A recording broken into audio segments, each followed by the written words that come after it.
Hundreds of people queued in North Carolina on Saturday to pay their respects to George Floyd, the man who died last week in Minneapolis after a police officer knelt on his neck even as he said he was unable to breathe.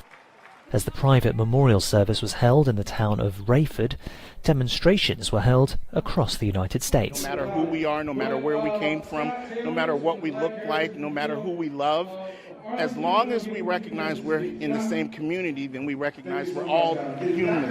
And that was what was lost in Minneapolis, was the humanity of George Floyd. Black Lives Matter was the chant around the country as people gathered in their thousands to protest against racism and against police brutality.